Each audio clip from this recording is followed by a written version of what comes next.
Today I'm going to be planting or seeding some more. So I'll show you the seedlings we started just over a week ago now. They're coming along nicely. But there's a few more that I want to start off. I'll show you what I'll be planting today.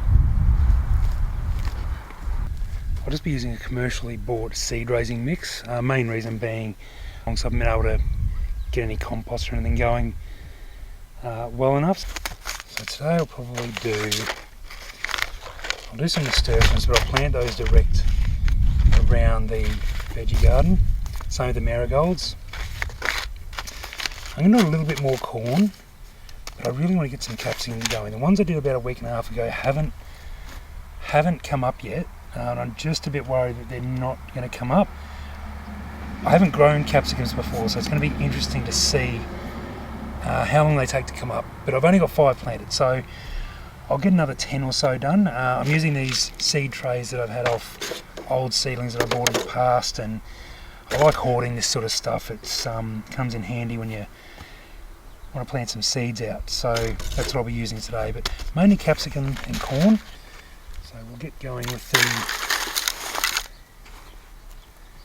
seed mix. Just put these in the punnets here. Using my table that you would have seen in a previous video that I made up in a bit of spur of the moment. Again, I like to just get it level, drop it a couple of times just to get that soil down slightly. What I'll do, I'll set all these up just so that I can go ahead and do all the seeding at once.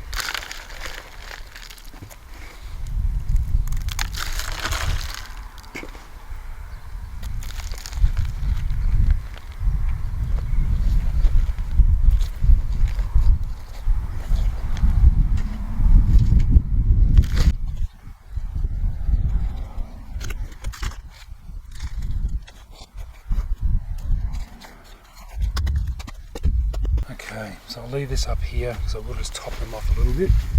California Wonder, sorry.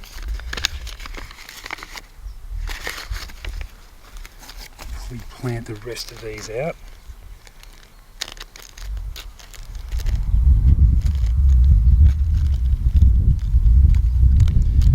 We do eat a lot of capsicums, so one of the things when you're growing a garden, plan what you eat. Or plant where your chickens will eat.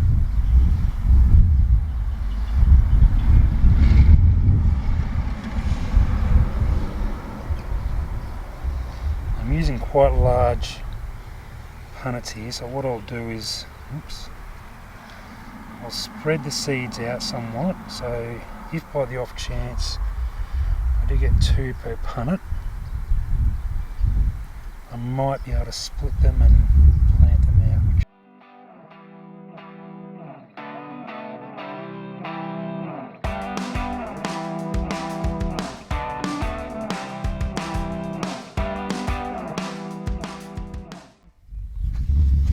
Now I'm going to do the corn, and this corn is Anasazi sweet corn. So I did plant some of this last time. A couple have come up.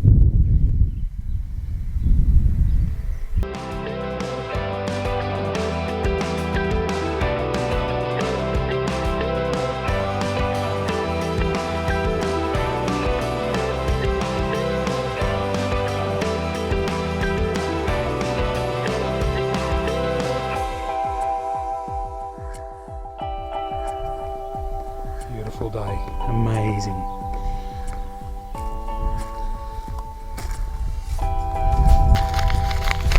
I'm going to plant some more cucumber. So national pickler and some lemon cucumber. You might have seen me plant these last time. There were some free ones that we got. Again, they're big cells, so I'll double them up.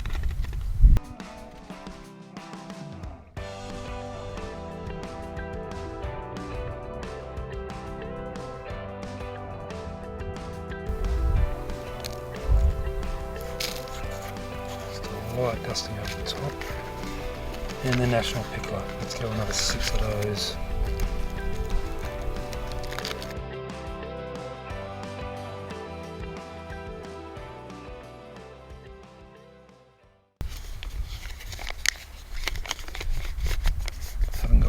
labels made up yet, so I'm just going to use that for now.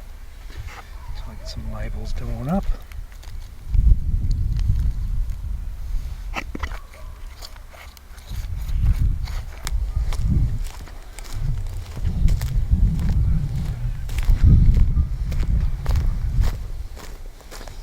Okay. So what I've got here is some old covers from seed trays. So the bottom's broke on them, but I've still got the tops. So I'm going to put those over these seedlings just to protect them again from any frost and just help them get through those cooler nights. Just help provide some protection to the seedlings.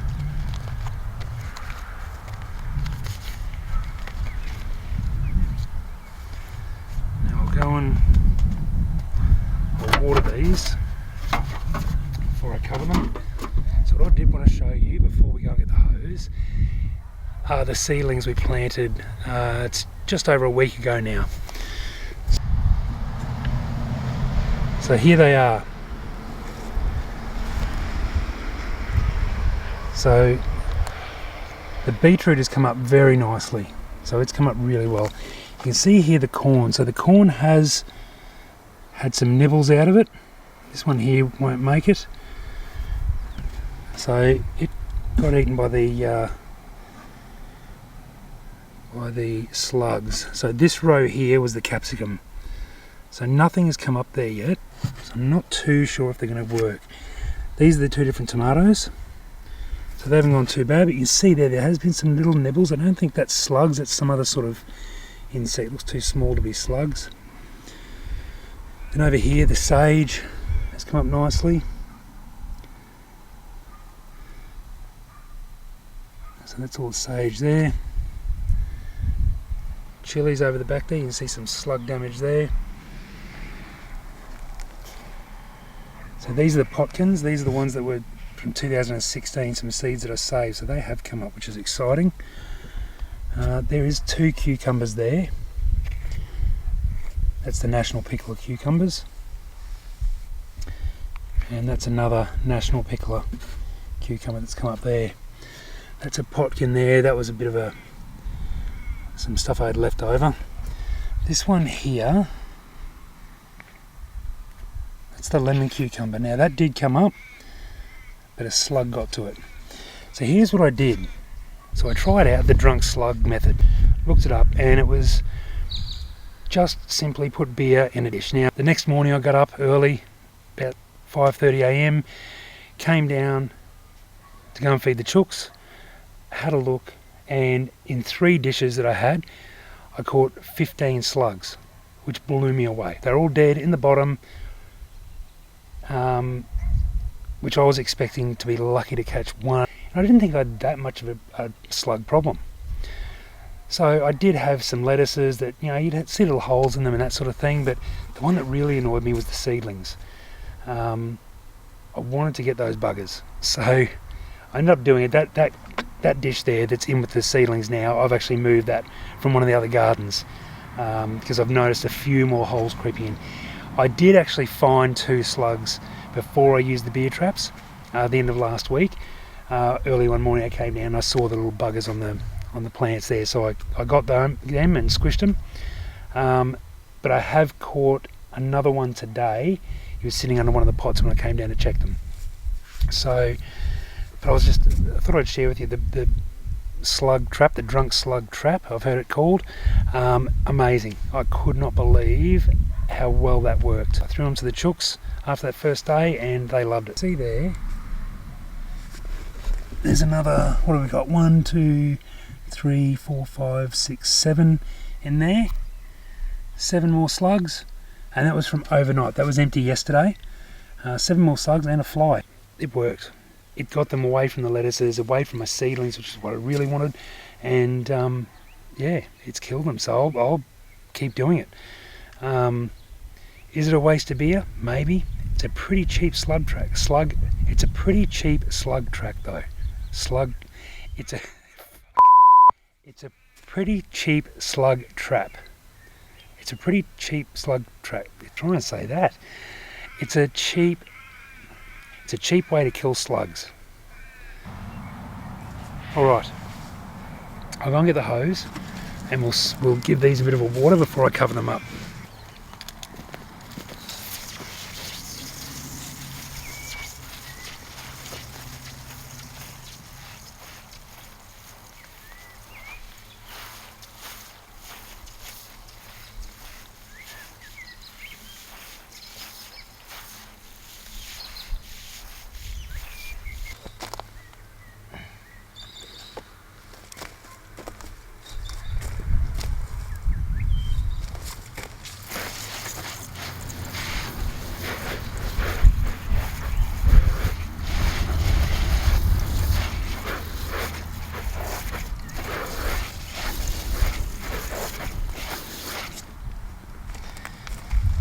So you can see here, it's about 7 o'clock now, PM, and there's still plenty of light getting into there. So you can see if I lift the lid, there's sun getting all the way from this side. They're not getting at the back.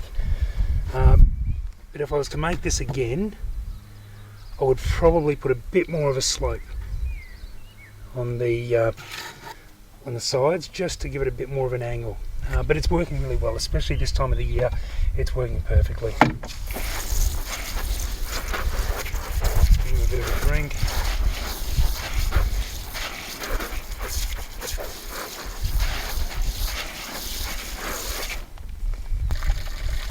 Oops, we've got a blowout.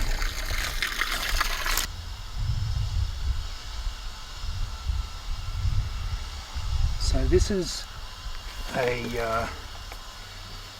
a tap that I made up to put down here, just so I didn't have to drag the hose all the way from the top down to here. So you'll see there, it's blown one of the clips off. Now it'll be somewhere around here. I saw this the other day. Fine, here it is. There's the clip. It's hiding in the dirt.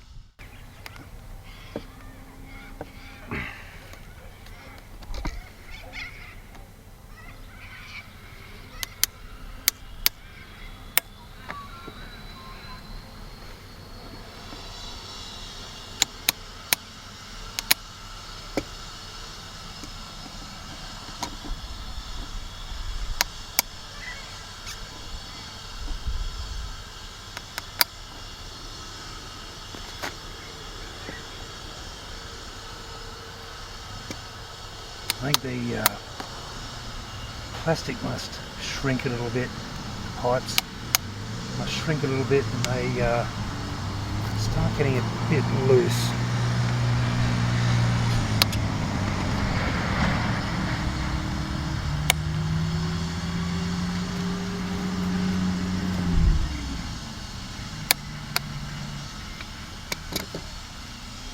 It should be alright.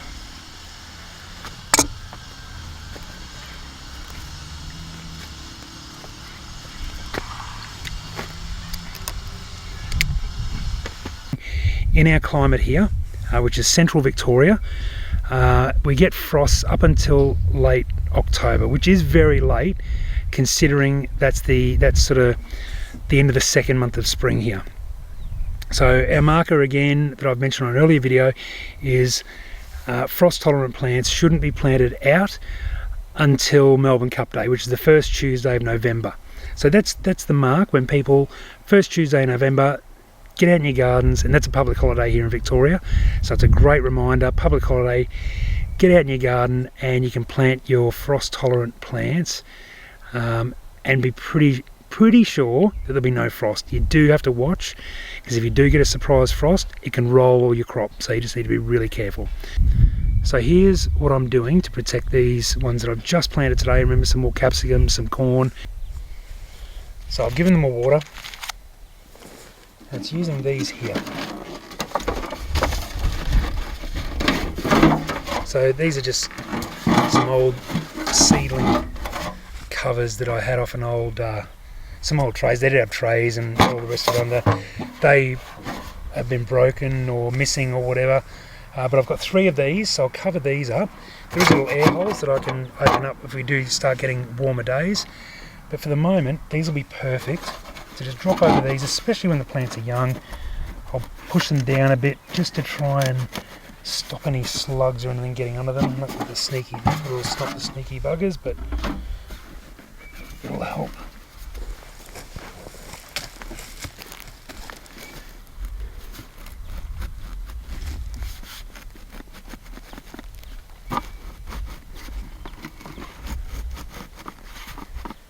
Just bury them down a bit. This one just makes it, so we'll see how they go. And I'll come down and just check those. But that should give them nice protection in the next few weeks. Okay, so what I'm going to do now is just plant some nasturtium seeds, or seeds from nasturtium, sorry, and some marigolds. So just to try and attract some beneficial insects and bees to the garden. I'll just spread them out. We do have some strawberries. I think there's already seeds coming out. The marigold.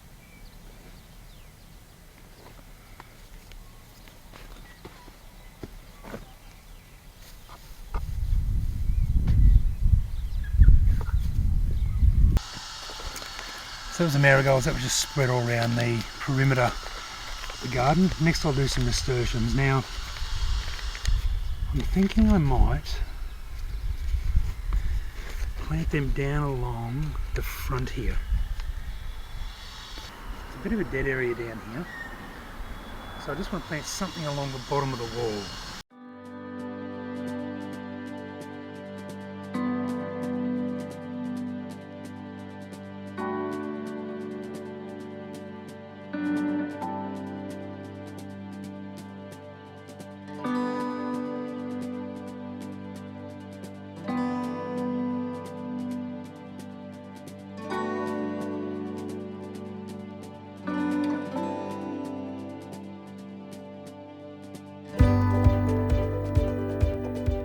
That's all I'll plant of the nasturtiums. One thing I haven't shown you, which I did the same day as I did those seedlings, was the potatoes. So you can just see here, I've just watered them, so there's a bit of water sitting in the bottom. These are some potatoes that I had that were seeding, had gone to seed or started shooting in the pantry. So there was 2 of them, and I just cut them up and threw them in here. So you can see here we've got 3, another one coming up there, so 4 solid separate plants. There is another one around here somewhere, but I haven't seen it come up yet. So all I've done is this is an upside down compost bin. So I wanted something that had a hole in the bottom so I can just tip this over at the end and get all the potatoes out. So the idea being, as these shoots grow up, I'll keep filling up with more compost until they probably get up to about this height, and that way potatoes will keep shooting out. The roots will keep growing and keep growing. That way I'll have from there down, hopefully, full of potatoes. So it'll be interesting to see how they go.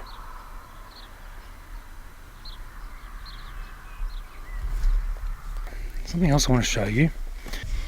Here's the rocket, which I moved up from the other, from the cold frame up to here, because they were getting a bit leggy.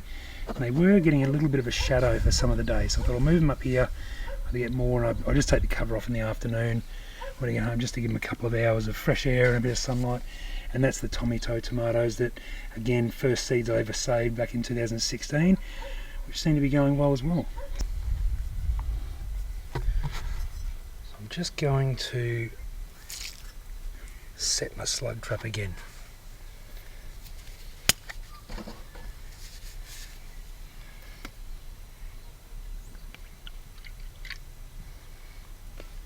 So thanks again, and we'll catch you on the next video.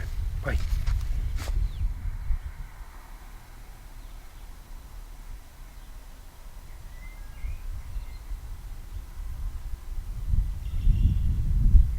Thanks for watching today's video. Please share, like, and don't forget to subscribe. We'll see you again next time on 20 Acres to Home.